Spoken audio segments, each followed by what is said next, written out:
All right, so what is the purpose that we are starting today?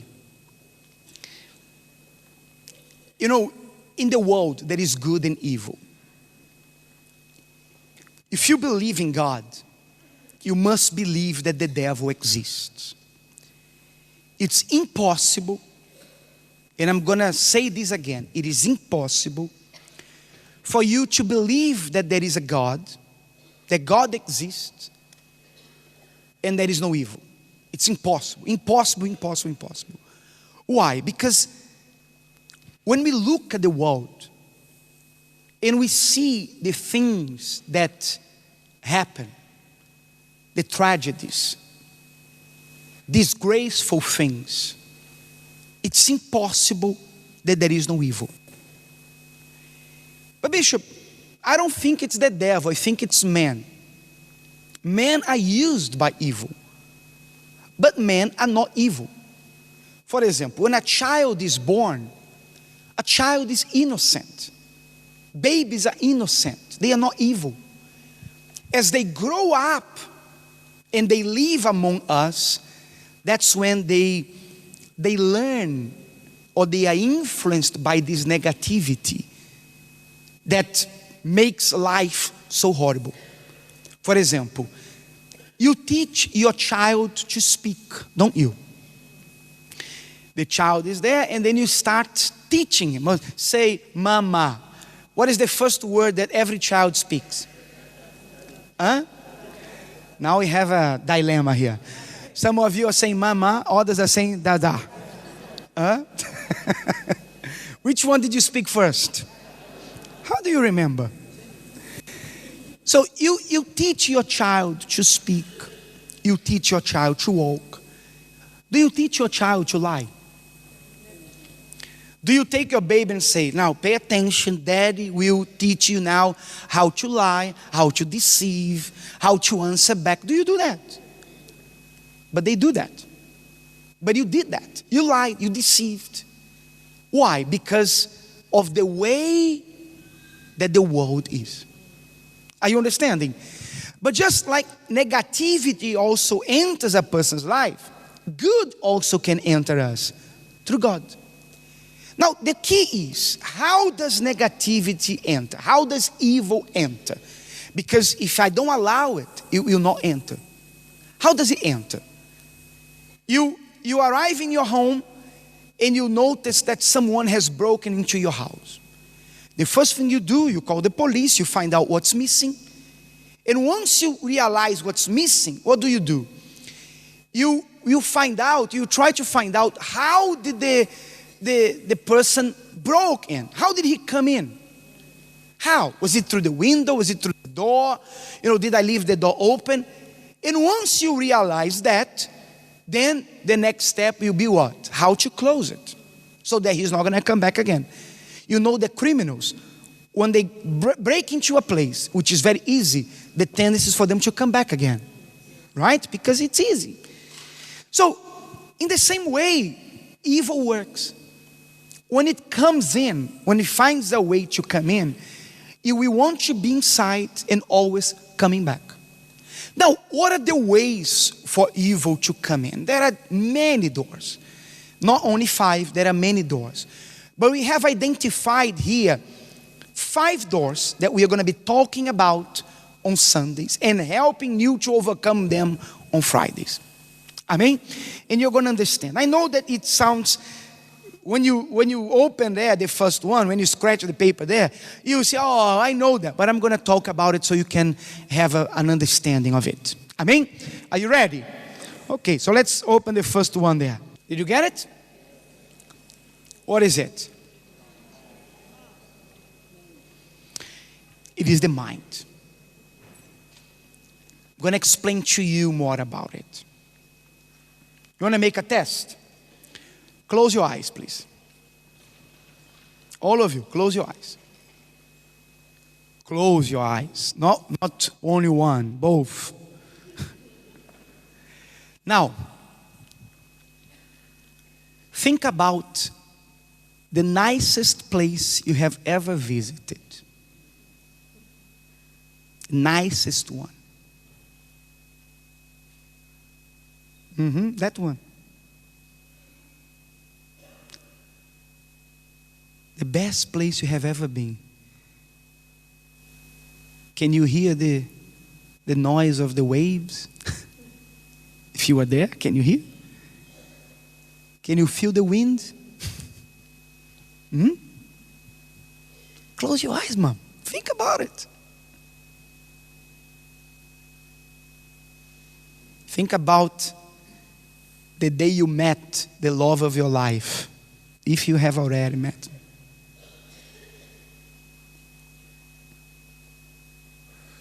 Are you thinking about? Now think about the worst day of your life. How did you feel when you lost that relative of yours?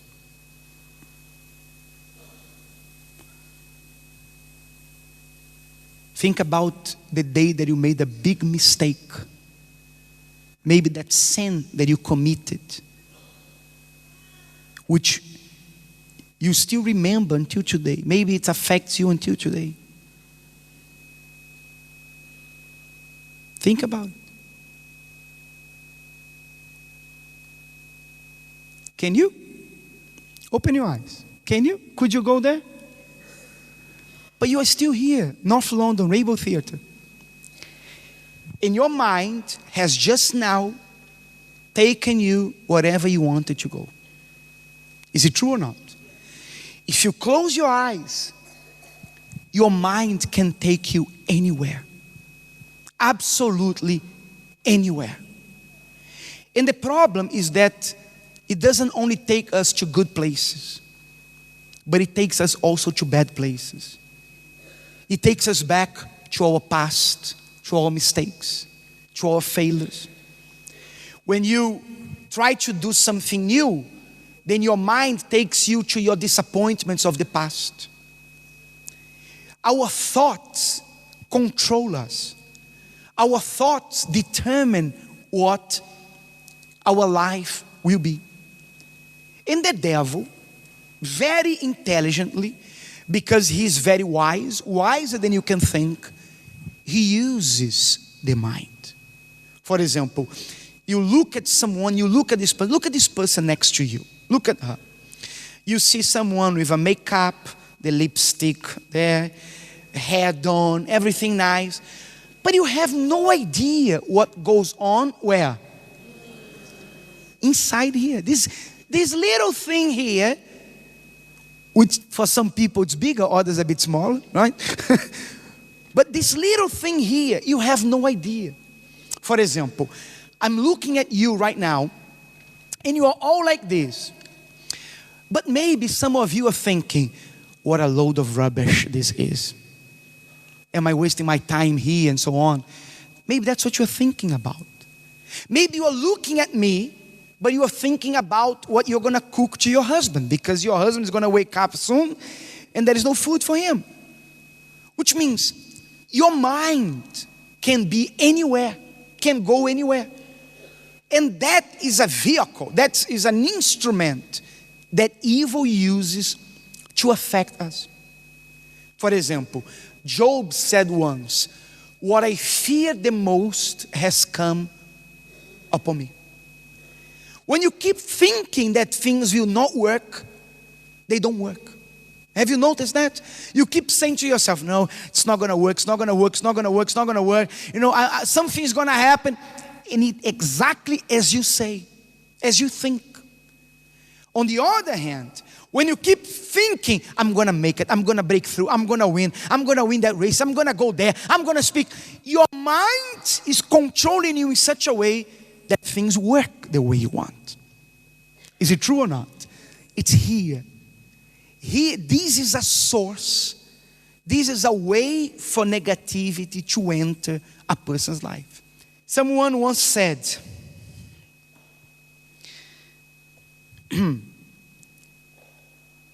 be careful of your thoughts, for your thoughts become your words. Be careful of your words, for your words become your actions. Be careful of your actions, for your actions become your habits. Be careful of your habits, for your habits become your character. And be careful of your character, for your character becomes your destiny. So, are you getting it? Be careful of what you think, because if you keep thinking about it, you're going to start what? Saying it. If you keep saying it, you're going to start what? Acting upon it.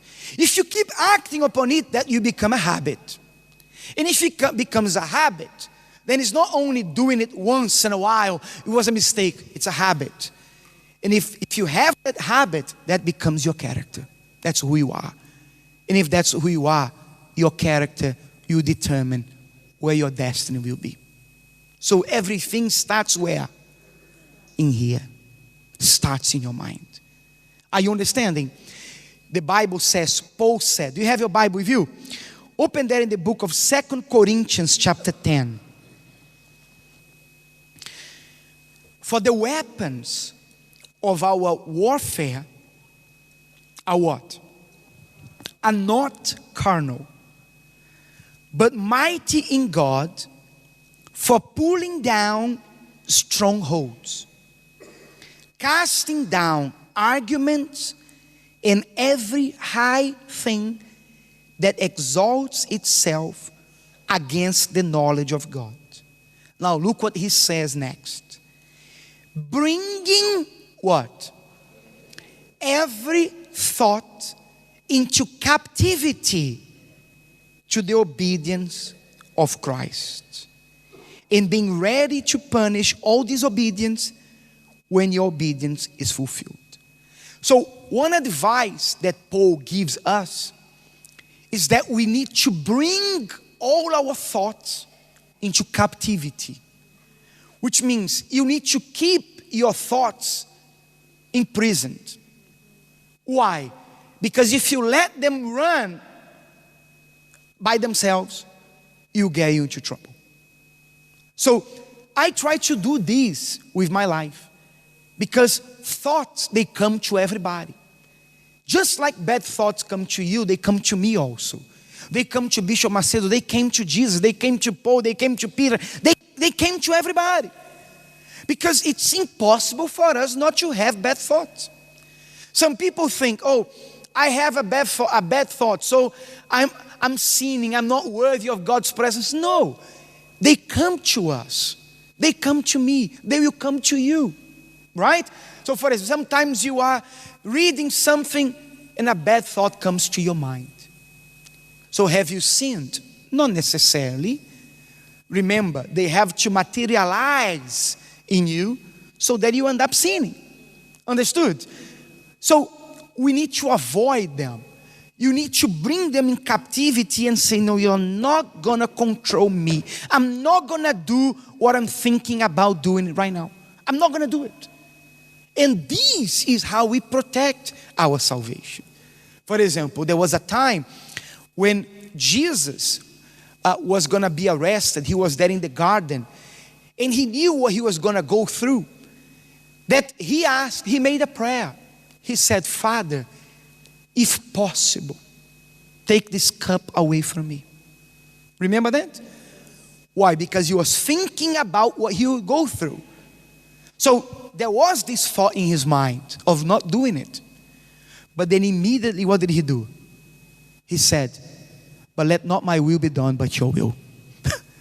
In other words, immediately he said, no, this thought is tied up and is not going to control me. And he went and he did what he had to do. Are you understanding? Who here does not have bad thoughts? That's the question, right? We all have. Some of us have it more constantly, more frequently. Others have less frequently, but they come to all of us. They come to all of us. Like we say, you cannot stop a bird from flying over your head, but you can stop the bird from making his nest on your head and laying his eggs on your head. Are you understanding? So you cannot, the birds are flying. You walk on the streets, you see a billboard there. Immediately there are bad thoughts. Is it true or not? People say something to you about someone else. Immediately there are bad thoughts, but you have to take them into captivity, so they will not be a door for negativity to enter your life. So on Friday, we are going to help you to get rid of these thoughts, to take these thoughts into captivity. On Sunday, we will reveal the door and explain to you the importance of closing it. On Friday, we are going to close this door. We are going to teach you how you're going to close this door here. The door of negativity that enters through your mind. What I want you to do, the pastors made a paper here, although you can't see very well the door, but I want you to write down here on this paper the thoughts that come to you frequently. Of course, we all have bad thoughts, but there are those thoughts that maybe come to you frequently. Frequently. Do you understand? So for example, you travel and then you keep thinking that you're going to die.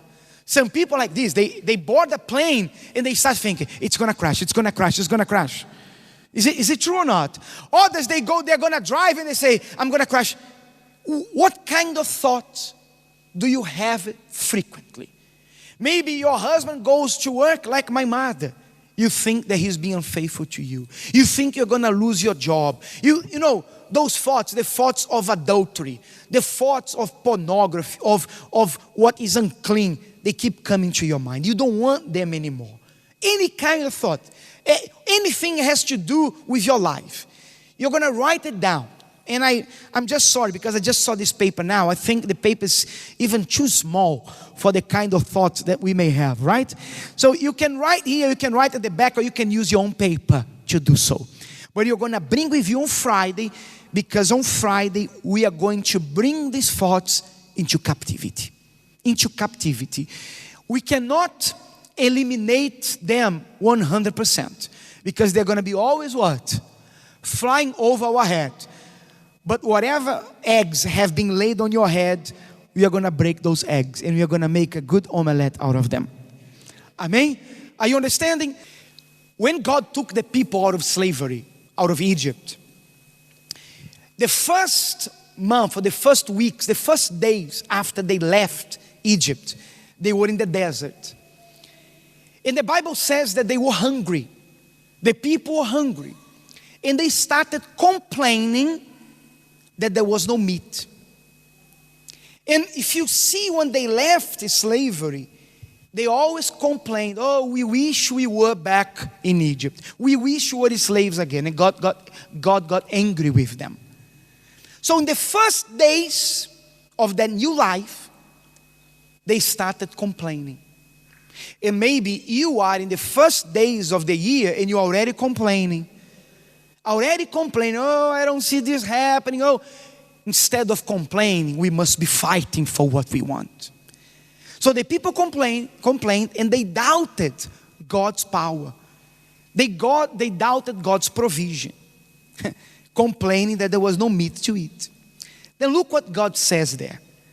Chapter 11, verse 19 in Numbers. He says, you shall eat. What? When? Not 1 day, not 2 days, not 5 days, not 10 days, not 20 days, but what? But for a whole month. Which means, stop complaining, stop doubting me, because I'll take care of you. Not only today, but for this whole month.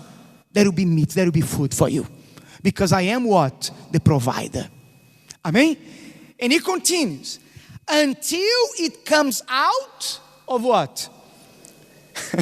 Imagine you eating, and we eating so much that the food coming out of your nostrils. What does it mean? It means what? When you say, I want a house, God is saying, no, not one. I want you to have 3. One back home, another one a holiday house. I want houses out of your nostrils. Do you understand?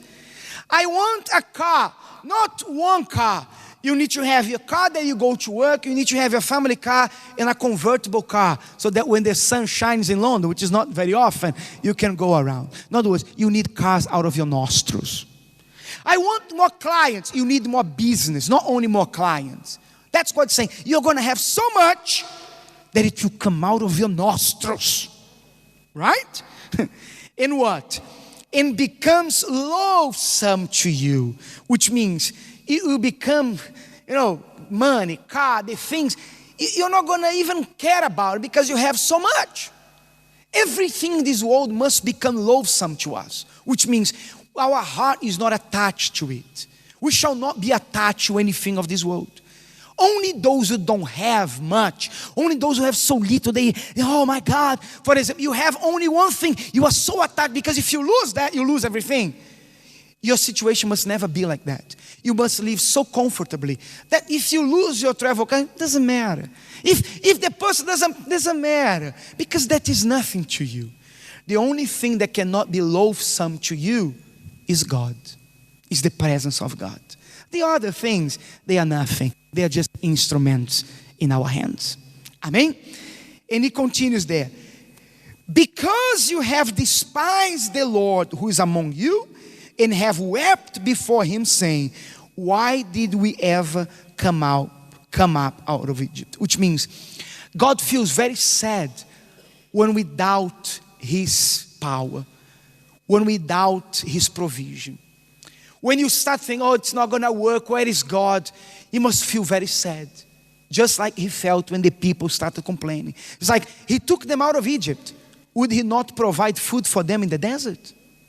Understood? And many times we do this. We start doubting God's power. That's shameful. He never will let us down. We let him down. He never let us down.